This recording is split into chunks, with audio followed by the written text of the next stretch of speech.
दोस्तों, दुनिया के नक्शे पर एक ऐसी जंग छिड़ चुकी है जो ना जाहिर है ना स्वीकार, लेकिन उसके असर से सुपर पावर तक कांप रहे हैं। ईरान और रूस के बीच एक गुप्त सैन्य गठजोड़ बना हुआ है, इतना रहस्यमय कि CIA और MI जैसी एजेंसियां भी इसकी तस्वीरों को पकड़ नहीं सकती। और इस गठजोड़ का सबसे खतरनाक चेहरा है एक ड्रोन जिसका नाम है शाहिद 136, एक ऐसा सस्ता आत्मघाती हथियार जिसने यूक्रेन की एयर डिफेंस को झकझोर कर रख दिया है। क्या आप सोच सकते हैं कि महज कुछ डॉलर का यह ड्रोन करोड़ों डॉलर के सिस्टम को बेकार साबित कर सकता है? और यह सब हो रहा है एक सीक्रेट डील के तहत जिसकी परतें अब धीरे धीरे खुल रही हैं। आज हम आपको दिखाएंगे वो राज जो सिर्फ सैटेलाइट से दिखाते हैं और सुनाएंगे वो सच जिन्हें सिर्फ जंग के मैदान समझता है। यह कहानी शुरू होती है 2022 की गर्मियों में। रूस यूक्रेन युद्ध अपने चरम पर था। रूस के पास हथियार थे, ताकत थी, लेकिन एक चीज की बेहद कमी थी, हमले के लिए आत्मघाती ड्रोन।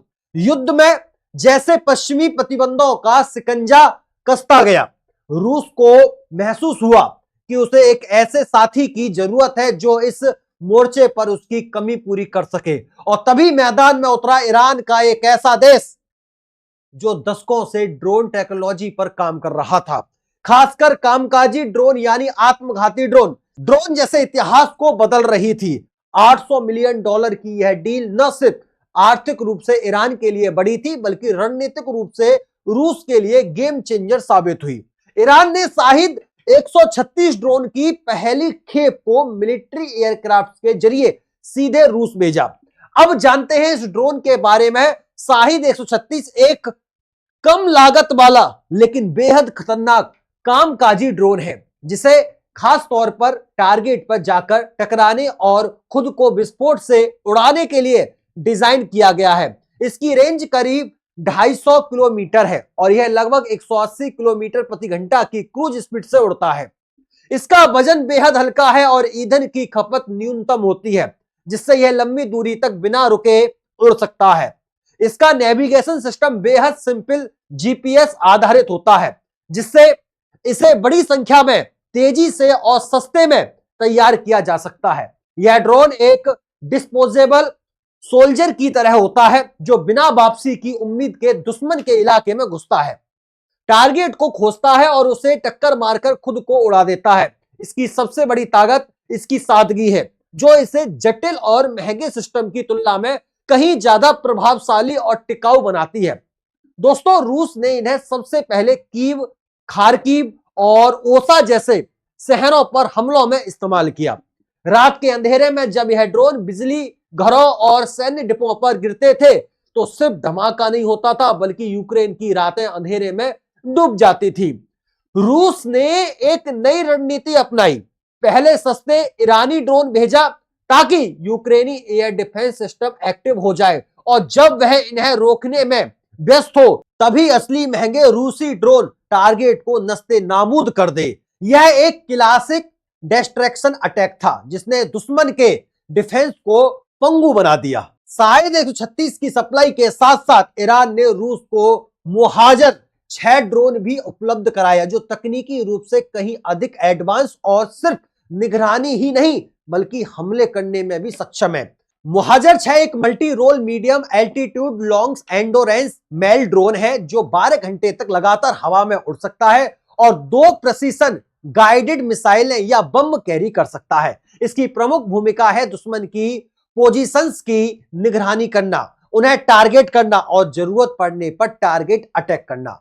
रूस ने इसका उपयोग खास तौर पर यूक्रेन के ईस्टर्न फ्रंट पर अपने ग्राउंड ट्रूप्स को इमीडिएट एयर सपोर्ट देने के लिए किया था, खासकर उन इलाकों में जहां मैन्ड एयरक्राफ्ट भेजना जोखिम भरा होता है। इसके अलावा ईरान के 2 और हाईटेक ड्रोन चर्चा में आए, शाहीद 129 और शाहीद 191। शाहीद 129 को ईरान ने अमेरिकी MQ-1 प्रीडेक्ट के मुकाबले डिजाइन किया है। यह ड्रोन एक लॉन्ग रेंज अटैक प्लेटफॉर्म है जो 24 घंटे तक उड़ान भर सकता है और हवा में सतह पर मार करने वाली मिसाइलें लॉन्च कर सकता है। इसकी रेंज लगभग 1700 किलोमीटर है और यह एक साथ 4 मिसाइलें ले जा सकता है।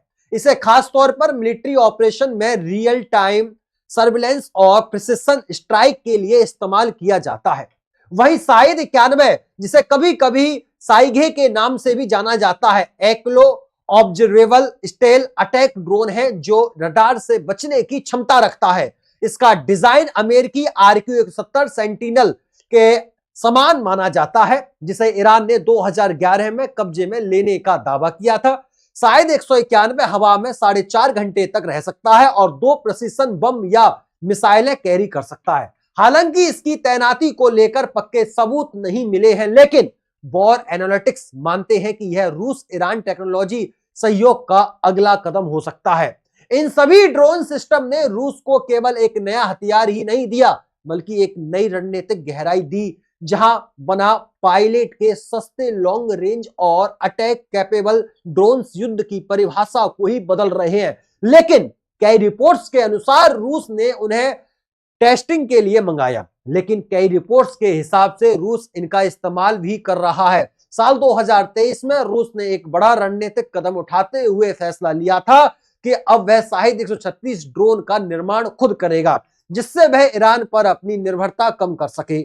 इसके तहत ईरान ने न सिर्फ इन ड्रोन की टेक्नोलॉजी ट्रांसफर की, बल्कि ब्लूप्रिंट, गाइडेंस, एल्गोरिथम और असेंबली उपकरण भी साझा किए। रूस ने ततारिस्तान के JS कालाबाग इंडस्ट्रियल जोन में एक फैक्ट्री स्थापित की जो पहले इलेक्ट्रॉनिक्स बनाती थी, लेकिन अब इसे पूरी तरह एक आधुनिक ड्रोन असेंबली यूनिट में बदल दिया गया है। सैटेलाइट इमेजेस ने इस फैसिलिटी की पुष्टि कर दी है और रिपोर्ट्स के अनुसार यहां हर महीने सैकड़ों शाहिद 136 ड्रोन बनाए जा सकते हैं।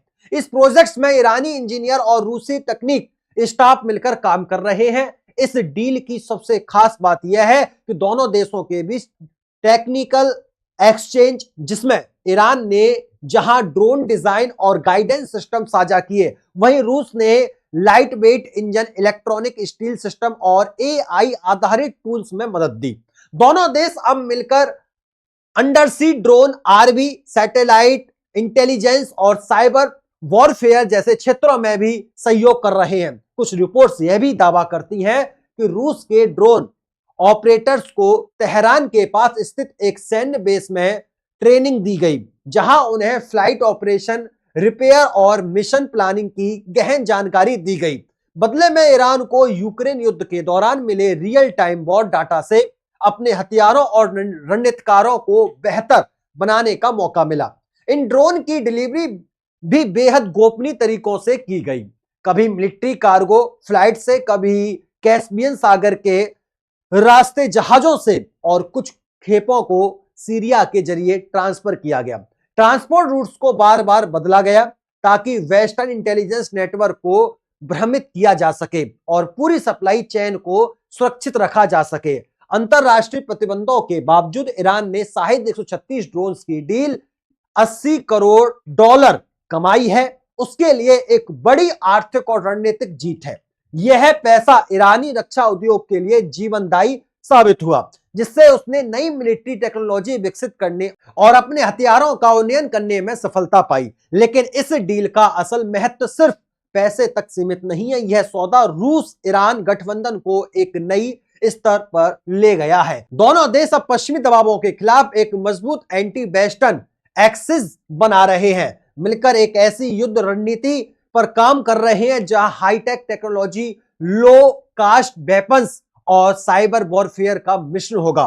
शायद 136 इसी फिलॉसफी का पहला चरण है, एक सस्ता लेकिन घातक ड्रोन जिसे बड़ी संख्या में इस्तेमाल करके दुश्मन की महंगी डिफेंस सिस्टम को झुकाया जा सकता है। भविष्य में यह साझेदारी और भी गहरी हो सकती है। ईरान अपनी ड्रोन तकनीक को बेचकर नए बाजार तलाश रहा है, जबकि रूस उसे सैटेलाइट नेविगेशन और एडवांस इलेक्ट्रॉनिक वॉरफेयर में सपोर्ट कर रहा है। दोनों मिलकर एक ऐसी असमेटिक वॉरफेयर डॉक्ट्रिन बना रहे हैं जो पश्चिमी सेनाओं के लिए नई चुनौतियां खड़ी करेगी।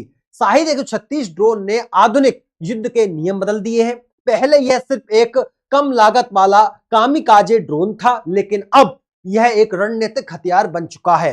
हालांकि इसकी एक बड़ी कमजोरी सामने आई है, GPS जैमिंग का शिकार हो सकता है। यूक्रेन ने इलेक्ट्रॉनिक वॉरफेयर तकनीकों का इस्तेमाल करके कई शाहिद 136 ड्रोन को निष्क्रिय कर दिया है, जिससे यह साबित हुआ कि पारंपरिक नेविगेशन सिस्टम पर निर्भरता खतरनाक हो सकती है। लेकिन ईरान और रूस इस कमजोरी को दूर करने के लिए नए तरीके ढूंढ रहे हैं। फाइबर ऑप्टिक नेविगेशन और ड्यूल गाइडेंस सिस्टम जैसी तकनीकों पर काम चल रहा है, जो जीपीएस के बिना भी ड्रोन को सटीक निशाना लगाने में सक्षम बनाएगी। फाइबर ऑप्टिक सेंसर जमीनी सिग्नल्स के जरिए ड्रोन्स को निर्देशित कर सकते हैं, जबकि ड्यूल गाइडेंस सिस्टम में इनर्शियल नेविगेशन के साथ ऑप्टिकल टारगेट्स भी शामिल हो सकते हैं। यह सिर्फ एक तकनीकी उन्नयन नहीं बल्कि युद्ध की एक नई सोच है। शाहिद 136 अब महज एक हथियार नहीं बल्कि एक लो कॉस्ट वॉरफेयर स्ट्रेटजी का प्रतीक बन गया है। यह दिखाता है कि कैसे सस्ते और बड़ी संख्या में तैनात किए जाने वाले ड्रोन महंगी मिसाइलों और एयर डिफेंस सिस्टम को चुनौती दे सकते हैं। ईरान और रूस की यह साझेदारी सैन्य प्रौद्योगिकी में एक नया मोड़ ला रही है।